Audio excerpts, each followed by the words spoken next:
saca? É uma coisa pela tecnologia para testar, mas o que isso enriquece a minha interação? Essa é uma pergunta que eu faço muitas vezes. Então, a gente tem a tecnologia, ok. Agora a questão do uso. Então, qual é a interface indicada para isso? O que isso me levaria a comprar esse televisor ou aquele televisor para conseguir participar, para conseguir interagir? Então, hoje o cenário de TV para a parte digital, a gente pode perceber que aquilo que a academia vem trabalhando já existe enquanto produto. A gente já tem alguns fabricantes, né, que têm interatividade embarcada nos seus televisores. No entanto, dificilmente algum vendedor, né, de TV hoje vai dar informações exatas sobre isso. Você não vê isso na mídia. Você não vê, olha, compra uma TV porque ela lhe proporciona uma experiência interativa. Eu acho que porque a gente também não sabe o formato que isso vai dar certo. Né? Eu já trabalhei bastante na questão de ir para a emissora com esse tipo de produto. E a primeira pergunta que eu tenho é essa. Né? O que isso influencia na minha audiência? Quem é que vai utilizar esse programa porque ele pode interagir? Certo? E aí, a sua área, a sua formação tem muito a contribuir nisso, porque eu acredito que o diferencial está justamente no design desses produtos. Então, que cara vai ter esse produto e onde ele vai estar localizado na minha composição do produto, que vai realmente estimular o uso. Pode ser tanto no cinema quanto na TV. Né? Decidir o rumo da história, isso é uma coisa, né, assim, que me motive a participar de uma experiência dessa. Talvez algo que mexa um pouquinho mais com a minha experiência de sentir essas coisas, né, me motive mais. Né? A gente tem hoje, né, a questão de trabalhar com sentidos visuais. Só que, voltando à sua pergunta inicial da questão das linhas de fomento, eu acho que hoje a gente ainda é muito regido pelas linhas de fomento que são exclusivamente acadêmicas. O Brasil, a parte de pesquisa, está aprendendo a fazer o que já se faz bastante tempo lá fora, que é unir essas pontas. Conversar de forma muito mais próxima das empresas e das indústrias. Né? Uma vez que as ideias que a gente cria e fomenta aqui, né, quando uma ideia realmente dá certo, tem potencial, ela vai virar um produto nesse outro universo. Né? Nossa, a gente tem que ter essa ponte, tem que ter esse elo. A gente tem isso, mas de forma, na minha opinião, pelo menos, muito tímida ainda, para conseguir, né, ter tempo de que esses produtos amadureçam e consigam construir histórias de sucesso. O que acontece muitas vezes é que a gente não tem tempo hábil para isso, né? Você tem um ritmo de criação, de proposição, de apresentação de resultados, e muitas vezes você não consegue fazer com que aquela coisa continue funcionando, justamente por conta dessa limitação, porque você não tem fomento para tornar o seu produto algo, né, fechadinho, algo que possa ser apropriado depois, posteriormente. Isso é uma dificuldade, um desafio que a gente tem hoje.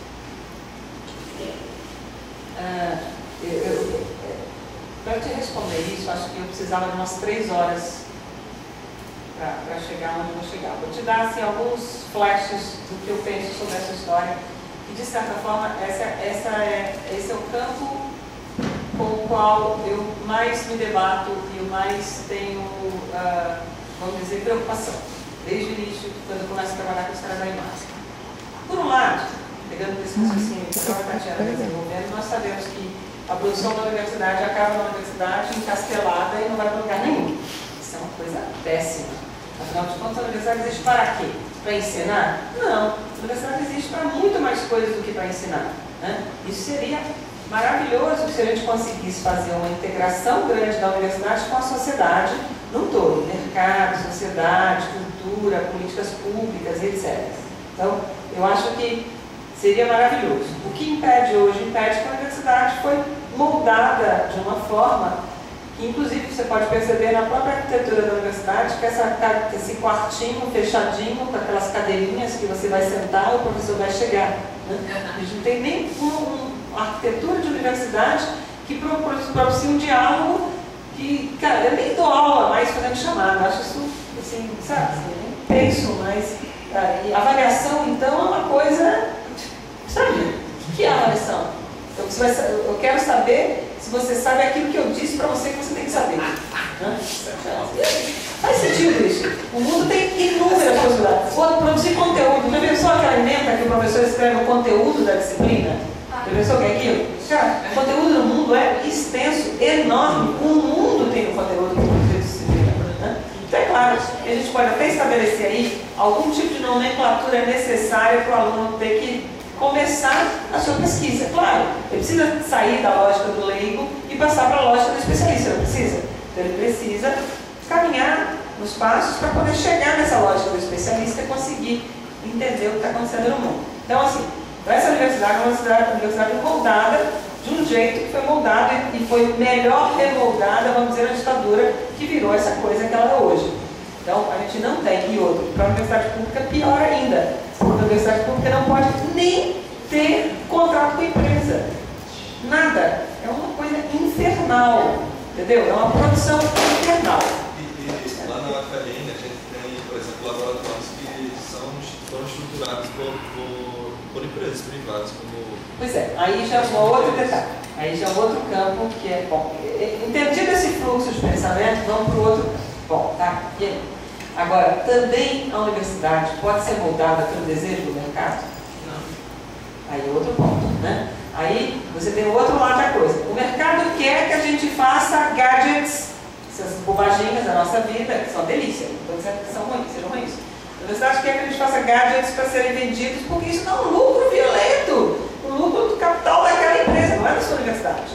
Né? Então, qual é a medida desse processo? Né? Então, eu acho que é muito mais legal quando a universidade produz um pensamento e esse pensamento pode ser viabilizado por, vamos dizer, mecanismos já estabelecidos para que aquilo saia do pensamento da universidade. Mais do que o contrário. A empresa chegar, te encomendar e aí você vai lá e faz o que a empresa quer que você faça. Eu acho que tem uma inversão muito complexa. E eu acho péssimo a história de economia criativa, tudo me cheira essa ideia de que o mercado quer tal coisa, então você vai fazer aquilo que o mercado quer. Né? A universidade pensa, ela pensando o que está acontecendo, ela tem que produzir o pensamento e esse pensamento ser produzido a partir daquilo que ela tem de potencial para produzir alguma coisa. Então, eu acho que esse é um rumo que precisa ser repensado e retomado e ser conduzido. No meu campo, que é o campo do cinema, isso é gravíssimo em muitos sentidos. A gente tem os editais de filme, o filme brasileiro tem que se comercializar, o filme brasileiro tem que vender para muita gente, etc.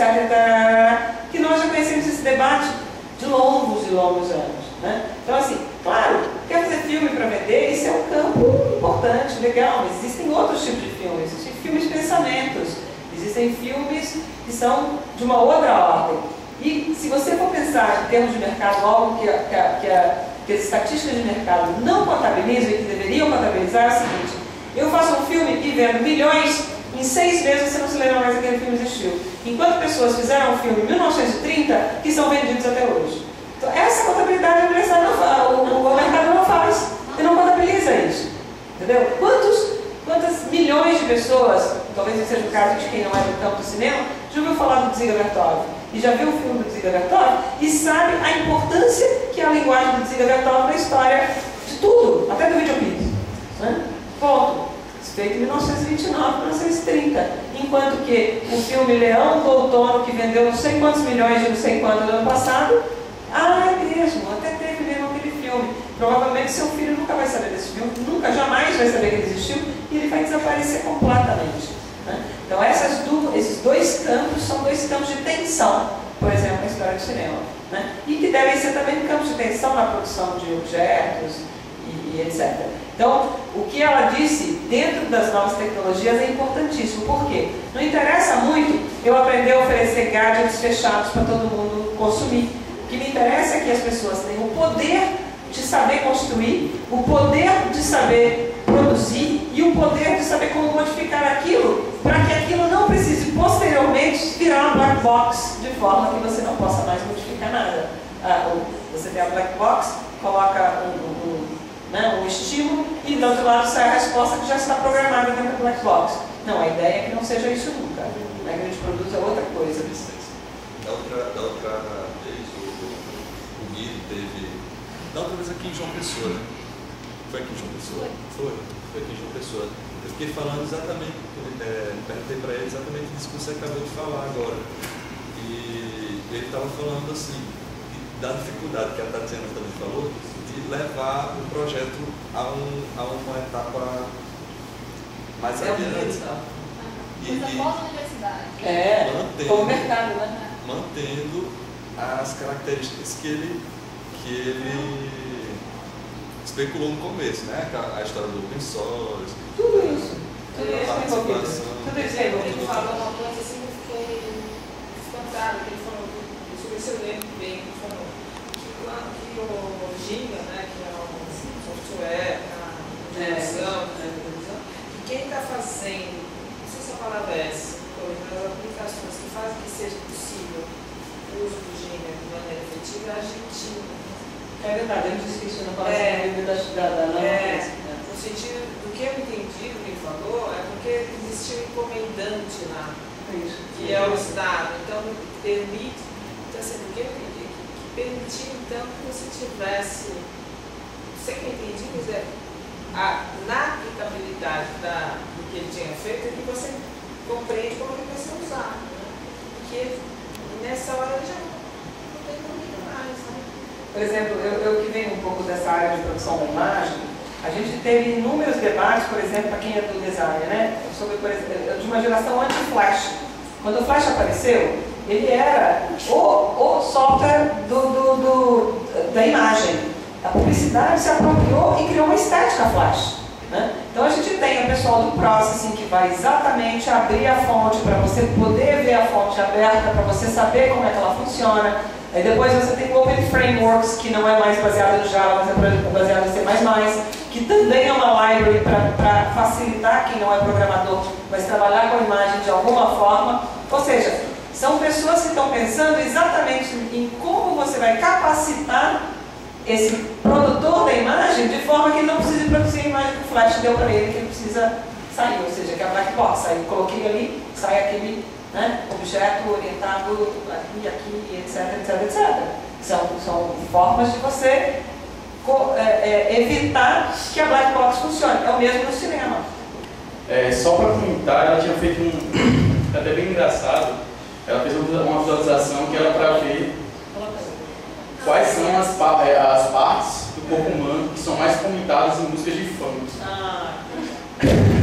E colocava a imagem da parte do corpo e ela crescia, a imagem do corpo ela ia aumentando dependendo se era mais falado ou não na música. Aí isso ele não fez só para o funk, como ele fez para outros estilos musicais, né? Sei lá, bossa nova, falava mais de boca, coração, aí aparecia o coração maior, a boca menor. Aí no funk, as imagens maiores eram que aparecia bunda, aparecia seio maior, é bem engraçado, mas assim, é mais para comentar sobre essa parte que você falou, né? Outras formas de fazer visualização, né? Eu achei interessante isso. Eu acho que quem ainda não trabalha nessa parte de anular vídeo, de fazer visualizações mais detalhadas, assim, eu acho que é algo interessante para a gente tentar investir. Talvez até o pessoal do GTPCS, que é o pessoal da parte de saúde, está tentando ver alguma coisa para ver o diferencial de visualização durante a cirurgia. Essa parte é interessante. Sim, essa parte era mais para comentar mesmo sobre os cerimoniais, que como você comentou, eu achei excepcional. E o segundo é o seguinte, eu sou da área de TV, sou da parte de interatividade, e você falou muito sobre visualização, imersão.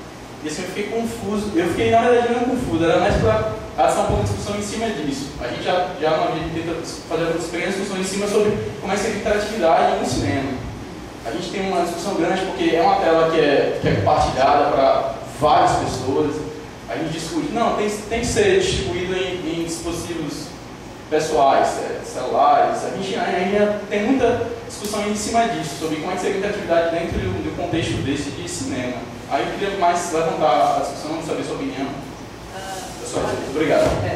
Gente, o BNS realmente é muito bacana. E se vocês procurarem no YouTube, pega a apresentação da Fernanda Viegas no TED. Tá? Ela mostra bem legal uma apresentação parecida com essa que a Eric está falando, só que é uma do Google falando assim, o que elas pensam, o que eles pensam. É bem interessante. Sobre o cinema interativo, eu vi uma experiência funcionando mesmo, vi alguns protótipos alguns 10 anos atrás, quando essa discussão começou. Depois eu vi funcionando lá no Cinegrid, há 2 anos atrás, uma narrativa que era pré-filmada, em que era uma espécie de um thriller assim, de alguém teria matado alguém que teria fugido de alguém. Bem formato americano que a gente chama de chase form, alguma coisa acontecia, para outra acontecer, etc. Aí você batia se você queria que ele fizesse uma coisa, ou batia palma se ele fizesse outra coisa. E o maior número de palmas fazia automaticamente que o filme fosse, né, pelos sensores, o maior número de palmas fazia que o filme fosse para outro lugar, por exemplo. Né? Então, essa foi a experiência que eu vi. Eu acho que primeiro, é um caminho a ser pensado aí pela frente. Talvez ele tenha muito mais a ver com a relação de game do que com a relação cinematográfica mesmo. Talvez essa seja uma questão a ser pensada mais com o game do que a relação visual cinematográfica. Outro ponto que eu acho que eu sempre que me falo de cinema interativo, eu penso nos precursores do cinema que nem conheciam ainda a tecnologia digital, como ela foi desenvolvida, e dentro de uma relação computadorizada, né, quero dizer, e muito para o cinema do digital tem a ver com que imagem eu estou filmando e que imagem eu vou projetar, e ponto. Né? Eu estou pensando em toda a potencialidade que o computador traz em termos de tudo. Né? O que eu estou filmando, do interativo, do que está sendo feito. Então, existem alguns cineastas que, de certa forma, anteciparam esta questão, e um filme que eu acho, talvez, o mais bem feito, que vem já da literatura, que não é exatamente do cinema, é um filme chamado Smoking, No Smoking, do Alan Rennert. Né? É o filme mais bem pensado nesse sentido, que é um filme que são 2 filmes de 2 horas. Num filme, você tem vários sketches. Num filme, para começar, e é o filme, nem isso nem é o mais importante, para vocês terem uma ideia, uma pessoa fuma. Quando ela vai fumar, ela ouve a campainha tocando. O fato de ela ouvir a campainha tocando vai ter uma trajetória de vida completamente diferente da trajetória que ela teria daquele outro filme que ela não fuma. Então, num filme, ela não fuma, desiste de fumar, ela quer parar de fumar. Aí ela não ouve a campainha tocar. E porque ela não ouve a campainha tocar, ela vai para um outro lugar na casa dela e a pessoa entra, toca a campainha, vai embora, e a vida dela, o casamento dela, todas as relações vão para um outro lugar, e aí os sketches vão se formando, se montando, etc. e tal. É, de certa forma, uma premonição do que viria a acontecer com as possibilidades tecnológicas que nós temos hoje em termos de imagem. Né? Então, esse tipo de narrativa está para ser desenvolvido. Eu não sei qual é a melhor forma de se fazer isso, mas vai chegar um momento em que alguém muito maluco e muito bacana vai fazer alguma coisa. E aí a gente vai ter que apreciar quantas pessoas, eu não tenho a mínima ideia.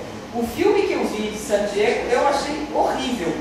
Eu achei que eu não quero mais voltar a ver aquele filme. A impressão que eu tive é que aquilo não foi uma experiência boa. Porque foi uma experiência pensada só em termos de possibilidades tecnológicas, não foi pensada em termos de narrativa. Então, por outro lado, a Alan Rennert pensa só em termos de experiência narrativa, não foi pensada em termos de experiência tecnológica. Então vai haver um momento para ver a integração das duas coisas. E aí a gente vai saber, não tenho a menor ideia de como isso iria funcionar. Eu queria falar uma coisa, porque que foi aqui em João Pessoa, Dimensão Imagem, foi há 2 meses, então, a gente trouxe um cineasta de São Paulo, que chama-se Maurício Tambeiro, que ele está fazendo uma experiência com no smoking e no smoking. No doutorado dele, está no pós-doutorado, no doutorado dele, ele tentou refazer esse filme interativamente. O teu aluno também deve fazer isso. E a segunda coisa, então, só para esclarecer, então, uma parte do público viu esse filme aqui. Bacana. E a outra coisa é que ele está justamente se debatendo com a questão, só relatando, né, com a questão da interface. Então, como ele vai conseguir que o interativo, exatamente, como ele vai conseguir que o interativo não seja tão óbvio. Nessa primeira situação, no doutorado, onde ele refez o smoking no smoking, a pessoa ia lá com o mouse e tal, e ia mudando, vamos dizer assim, a narrativa da história. Agora ele está no pós-doutorado, ele está pesquisando justamente a interface. Então ele está tentando fazer, nesse momento ele está se debatendo com isso, de fazer uma interface que ao você piscar, você consiga com que se mude a narrativa. Ou seja, eu só não entendi bem onde é passado o filme, está precisando para ele, onde é passado. Né? Mas que seja de alguma maneira, e você fixaria o olho e essa interface consegue situar o que você está vendo. Então, assim, eu estou relatando os impasses que ele nos relatou. Ou seja, vamos fazer uma interface que fosse menos perceptível e menos invasiva do fluxo narrativo. Do que eu entendi que ele falou. E a segunda coisa é que ele é um cara de cinema, formação de cinema, ele não é de audiovisual, Então, assim, como manter uma narrativa quando você tem narrativas abertas? Como tem uma lógica, não é só questão tecnológica que está em pauta, exatamente isso, mas como você mantém uma lógica de linguagem. E realmente é um impasse, não é tão simples assim, processo.